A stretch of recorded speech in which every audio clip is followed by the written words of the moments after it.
Railway की तैयारी कर रहे हो और जनरल साइंस में आपको दिक्कत आ रही है तो आज मैं आपके लिए ले आया हूँ जनरल साइंस में केमिस्ट्री रसायन विज्ञान के कुछ इंपॉर्टेंट टॉपिक्स जो 100% आपके एग्जाम में पूछे जाते हैं। तो सबसे पहला चैप्टर आता है हमारा एटॉमिक स्ट्रक्चर, परमाणु संरचना। इसमें आपको एटॉमिक लॉ, परमाणु के सिद्धांत, एटम की वैलेंसी, उसका एटॉमिक नंबर, मास नंबर और उनकी इलेक्ट्रॉनिक कॉन्फ़िगरेशन आपको पता होनी चाहिए।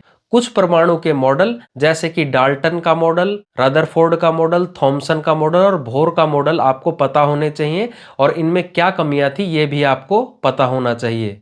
दूसरा चैप्टर आता है आपका अम्ल और क्षार, एसिड एंड बेस। अम्ल और क्षार का नेचुरल सोर्स आपको पता होना चाहिए। जैसे ऑक्जेलिक एसिड आपका टमाटर में पाया जाता है। पीएच मान आपको कुछ कॉमन सब्सटेंस का पता होना चाहिए, जैसे हमारे पसीने का क्या पीएच मान होता है, हमारे रक्त का क्या पीएच मान होता है, इसको आपको पता होना चाहिए। कुछ कॉमन कंपाउंड जैसे कास्टिक सोडा, बेकिंग सोडा, आपका ब्लीचिंग पाउडर और पीओपी, जिप्सम का रासायनिक सूत्र आपको पता होना चाहिए। अगला जो इंपॉर्टेंट टॉपिक आता है आपका केमिकल रिएक्शन का आता है। इसमें आपको केमिकल रिएक्शन के प्रकार पता होने चाहिए, जैसे आपका combination reaction, decomposition reaction, redox reaction, exothermic, endothermic reaction, इनके बारे में आपको पता होना चाहिए और इनके एक एक दो एग्जाम्पल भी आपको पता होने चाहिए। कुछ नियम है जैसे कि बॉयल्स लॉ, चार्ल्स लॉ और गे-लीस्विक लॉ, ये भी आपको पता होने चाहिए। सबसे इंपॉर्टेंट जो टॉपिक है वो है रस्टिंग ऑफ आयरन,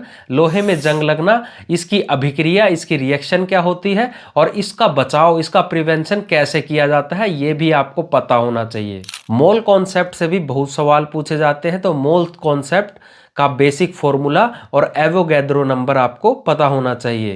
इस वीडियो में इतना ही। आगे के टॉपिक्स हम पार्ट 2 में डिस्कस करेंगे। इसके लिए आप मुझे फॉलो कर लीजिए और इस रील को सेव कर लीजिए।